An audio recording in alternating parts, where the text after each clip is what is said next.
Hi everyone, it's Renee with Delaney Jane Cards. Welcome back to my channel. Today I have another card featuring the new release from Not Too Shabby Shop.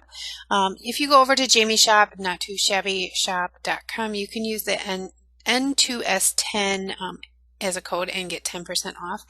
She did just release 4 new stamp sets, and if you've been following along my channel for a little bit, you will know that I'm featuring these all month long, and I'm also practicing my watercoloring. So this one here is Picnic Fun. It's got some cute picnic images. This is Tea Time Buddies, and this is the one we're going to use today. And it's got a bunch of images in it, but we're going to actually use that teacup image, which is kind of a supporting image. I think the main images are those 2 little characters in the cups.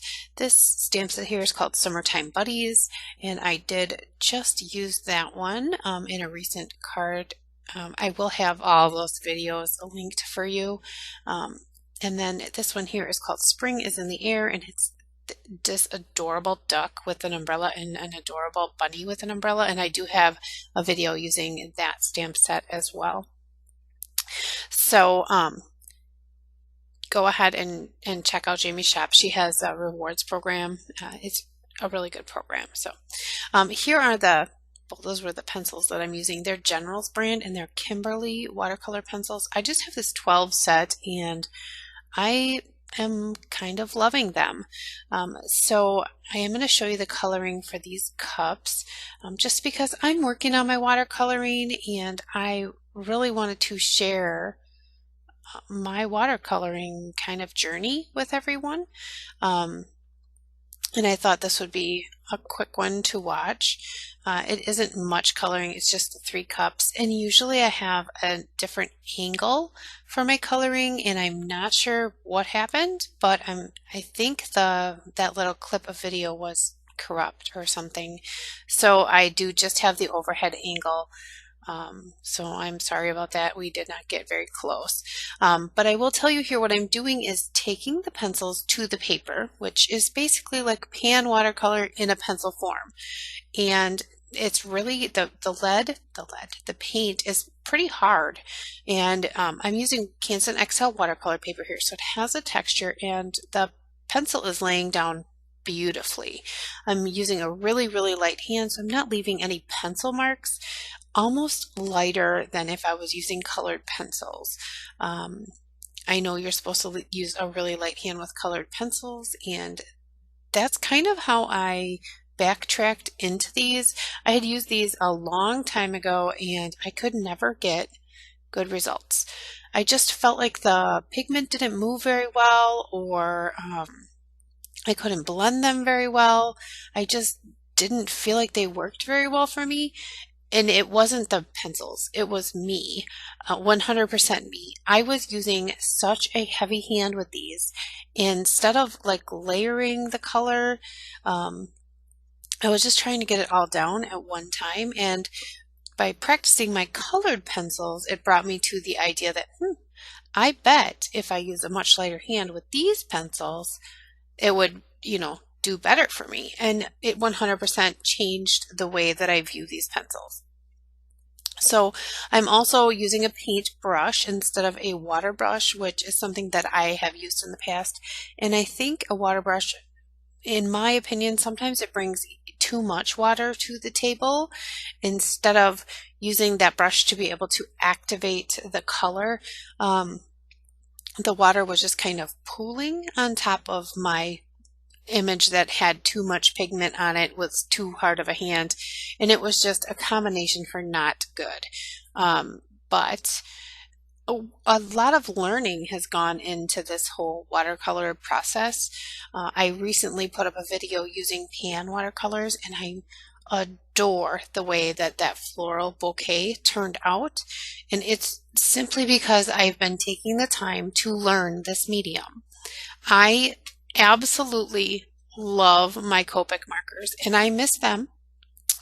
I'm not gonna lie, I miss them, but I really do enjoy what watercolor is. It's a much softer medium. I mean, I can get these beautiful rainbow colors, but just the way that the image looks is so much softer, and I absolutely adore what that did for me. It opened my eyes up to something that was just kind of spectacular. So after I had painted those, I fussy cut this image. These images do not have a die, and I don't have a scan and cut, so I could not cut them out. And then I used a collection of dies from my stash to create a background, layered background with some paper from Echo Park from the summer party pack. And then they all coordinate super nicely with the teacups. I mean, look at that striped paper and that striped teacup. Like, oh, come on, they are soulmates. So here I was just stamping my sentiment, which says, "To my bestie," and I think that is the cutest sentiment ever with a teacup. Like, come on, you know, you're gonna get a card with a teacup on it. That is like the best sentiment that you can have. And then put a gift card inside for someplace that sells tea, and your friend is your friend forever. So I just did some creative die cutting here, and I used a corner rounder on these pieces, the one with the lemons and the orange one with the polka dots. I had just trimmed up some rectangles and then used a corner rounder. And the circle, I didn't show you the die, or it was super fast, but that was a Nellie's die. I've had those in my stash forever, and any circle die would have gotten me where I wanted to be, which was just having a background circle for these teacups. So then I did cut a fishtail banner in there with my scissors, like freehand. Oh my goodness, freehand, no die. And then layered that on. And after I had it in the right place, then I trimmed it off. And I will tell you that I love the way these layered papers work together.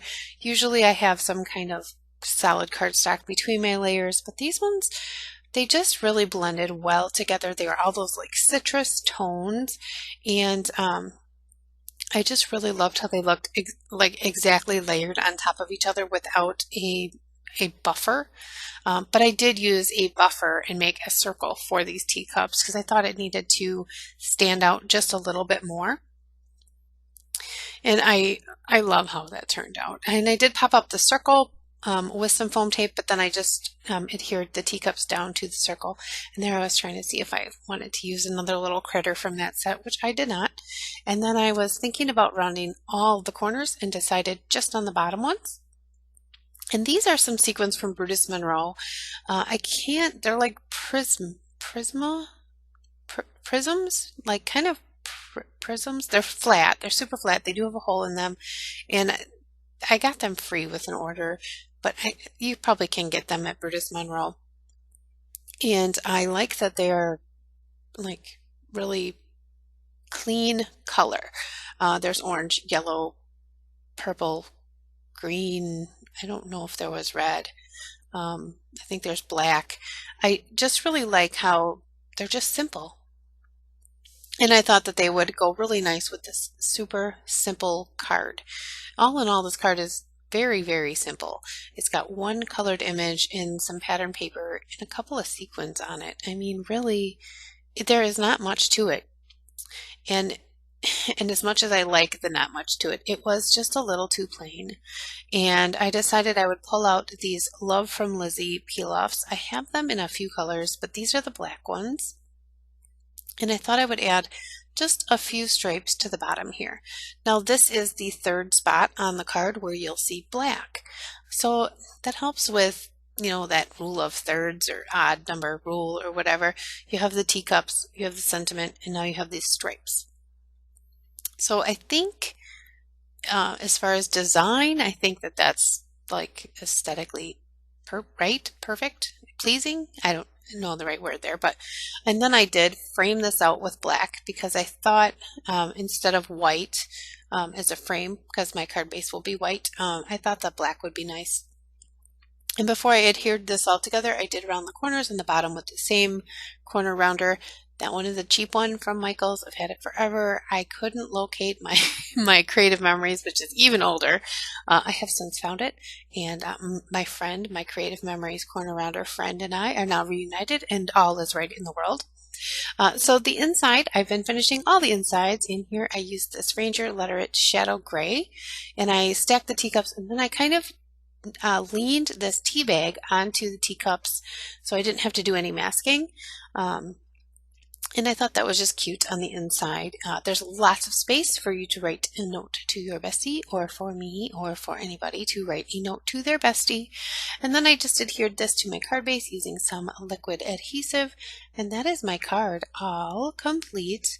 Oh, I did finish up with a little bit of the Spectrum Noir clear glitter overlay pen. And I was careful because this will reactivate a colors because it's watercolor.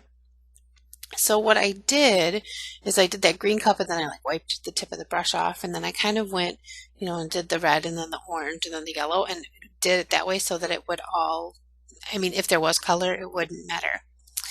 If there was color left on my brush. Anyway, here are some pictures of my cards. I would appreciate if you would comment below, and I would love it if you would subscribe. And as always, give cards generously. Bye!